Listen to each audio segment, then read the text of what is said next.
Chris, as we get into Jaron Willis, South Carolina's new transfer portal linebacker, he was the second commitment to the Gamecocks on Sunday afternoon, along with Sidney Fugar, who was the first commitment. Welcome home from Shane Beamer.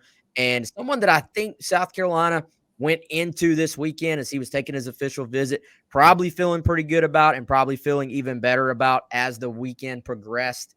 Juju McDowell, former teammate of his, heavily involved. We're going to talk a bit about Willis as a player, but let's talk about the recruitment real quick first. I thought it was kind of fitting when Jaron Willis said, Juju's kind of hard to say no to. And that just tracks for me with Juju McDowell's personality, the way he just carries himself as a person. And he started off by telling me, Juju didn't really push me to be a Gamecock, but it's just really hard to tell Juju no. Yeah, put in a good word there. Juju did. Great personality, obviously, on that kid, and some ties, right? I mean, Juju in the 2021 class out of recruiting out of Lee County, and Jaron Willis out of the 22 class out of Lee County. So those two obviously knew each other, spent some time as Jaron Willis made his official visit to South Carolina. And this is a kid, Wes, that I remember kind of us lightly covering, or maybe more than lightly covering, when he was in high school because of that tie, right? I mean, Lee County, same program that produced Jamie Robinson, who signed with South Carolina in the 2019 class, obviously finished his career at FSU, but spent some time at South Carolina. Then Juju McDowell, 2 cycles later, South Carolina able to land him, and then Jaron Willis. But for one reason or another, whatever it may have been at the time, I don't honestly even recall, not a lot of traction out of the 22 class with Willis in South Carolina. Originally committed to Georgia Tech, backed off of that commitment, and ended up signing with Ole Miss. And as you said, spent a semester there. But a kid that has, just from a physical standpoint, Wes, has a lot of upside and was a highly ranked guy during his high school recruiting. So Jaron said he almost took a late visit to South Carolina out of high school. And it seems like were even tracking that, or we may have even had it as one of those. So for those who don't know, we'll get word, this guy's expected on campus. I swear, Chris, I think there was a moment where we had him written down maybe, but didn't report, hey, this guy's going to be on campus. And then it just never materialized. But there was a prior relationship there with Clayton White that at least I think we see in these transfer portal situations that can serve as a baseline relationship that you can sort of use to sort of go from there. And that appears to be the case here with Willis. For one, sounded like he still wanted to be in the SEC. 2, we mentioned the relationship with Juju. And 3, there's at least just enough familiarity there with Clayton White, with what he does on defense, for there to be some heavy interest here from Jaron Willis. Takes the official visit. Loved the family feel. Loved everything about the program. And I would imagine probably looked at the depth chart and said, hey, they're losing 2 senior starters from this group. Huge opportunity for him to come in and potentially help South Carolina right away, especially if he can have a good spring practice. He'll be enrolling within the next week or so to start practice and start class, I should say. But Chris, as we roll the film, how do you think this guy fits in? What are some thoughts on him after watching some of his high school film, which again is just from not this past season, obviously in 2022, but it's just, a couple of seasons ago. This is him as a senior in high school. Yes. So went back, obviously he only played in 1 game at Ole Miss. I think just some light special teams work this past season. And so most of what you're going off of is indeed his high school senior film. So something you'll notice, Wes, is that just as he is, for those watching the video version on this first clip, I mean, he is coming off the edge a lot. And that is how the Lee County coaching staff like to use him, coming off the edge as a run blitzer. This guy's really physically put together well, 6'2". I think he's listed at 225, 230, something like that. When I look at him, I had not even read your update with him quite yet because I was working on some other things. I know you got to interview him yesterday. I immediately thought this guy looks like a will linebacker, right? Because he's someone that, kind of like South Carolina employee Brad Johnson at times. Brad Johnson with the defensive line background, the edge background. They like to utilize him as a pass rusher some. I think Willis shows a lot of that ability, size, athleticism. I think he played some DB early in his career at Lee County.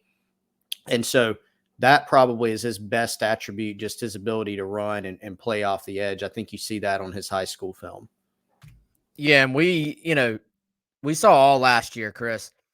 South Carolina likes to blitz their linebackers, and I think that's something, being aggressive and trying to keep those guys out of coverage, and sort of putting your nickel and one of your safeties in coverage, and bringing at least one linebacker, pressuring him. That's a big part of what they do on defense. You would imagine that continues. And with Willis, I think the thing you really like is this is someone that does have some ready-made SEC size to him. He does at least have 1 year or one semester where he's been in a college program, at least, which I think even that is valuable over having to make that jump just from high school ball. Not everybody can do it right away. I certainly think South Carolina has someone in Pup Howard who has all the skills and intangibles to make that jump right away. But that's kind of rare. So I think going out, getting someone who has been in a college program, but also from your own sort of building your roster standpoint, you look and you say, all right, he's got 4 years of eligibility left as well. So this is not a one and done or even a two and done player. You can sort of build it out knowing more than likely you do have him for at least 2 years. And if you only have him for 2 years, that means he's just blown up and been phenomenal for you, which you'll take that anyway, right? So in a weird way, I almost wonder if you look at a roster building too, saying, well, that guy's used up his transfer, so now he's probably going to stick around at a place until he graduates or until he goes pro. And for Carolina, we've talked about sort of needing additional guys at linebacker, and I think when you just look at the totality of what they've landed this class, when you pair him up with Pup Howard, I like the additions to that room and the options that Clayton White is going to now have. Yeah, and I think South Carolina is in an interesting position because you do lose 2 senior starters, but you also look at it and say, from at least an athletic standpoint, a production standpoint, you can still very much get better there. And so what I'm saying is, not to diminish anything that Brad Johnson and Sherrod Green did during their careers. They made a lot of very positive contributions. They're not losing 2 first-round draft picks, right, at linebacker. So there's a big need there. Conversely, I mean, in that same line of thinking, South Carolina they're not in a position where they 100% had to count on newcomers to necessarily start.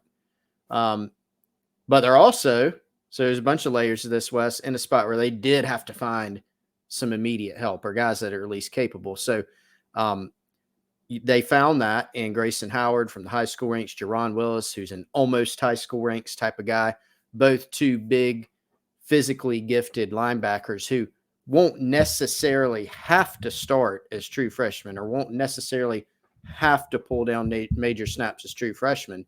If they're the best options and they earn that, great. That just shows that they're hits, right? But they don't necessarily have to come in and start because there are still some guys on this roster that have some experience, that have gotten their feet wet, that have played on special teams and snaps at linebacker. Your Bam Martin Scotts, your Debo Williams, Stone Blanton as a true freshman this past season, and some other guys. They definitely needed to bolster at a minimum the depth here and find a couple guys that could potentially play early and maybe more. And so I think with Willis and Howard, they've probably done that here. And they've definitely added a couple guys that have, at the bare minimum, physical talent. I think for Carolina, Chris, it's about getting a little bit more, for lack of a better way to say it, a little bit more sideline to sideline. And I think some of what teams were able to do to Carolina this season, run game and quick throw game to the outside, which I consider run game, extensions basically, or you almost can include it with the running game. But it forces your linebackers to run back and forth, sideline to sideline, run, sort of parallel to the field. And I think for Carolina, we saw teams get that edge on them quite a bit and turn the corner on them quite a bit this year. How many big plays came from that? It's not just about setting the edge up front defensively with your defensive line. It's about being able to track the football and cut off those running lanes and cut off those angles, basically. So for Carolina, I think potentially getting a little bit more athletic, a little bit faster at the linebacking core is a priority. And I think when you add guys like Pup, you add guys like Jaron Willis, there's the potential to do that. And some guys that have played in space in their career, which I think is very important as well. So there, again, Jaron Willis, former 4-star guy. You see it there on your screen. Number 21 linebacker, number 209 overall prospect, 2022 class, number 22 prospect out of Georgia. And that is all in the On3 consensus, which again averages, as most of you probably already know, it averages all the major recruiting services rankings together. So we'll see if Carolina decides to bring in any other linebackers. I think that kind of fills your need for this cycle. They're always on the look, for more guys that can help. But for the most part, I think a couple of good ads there for the 2023 class. And we'll get a chance to see Willis in the spring, and certainly looking forward to doing that as well.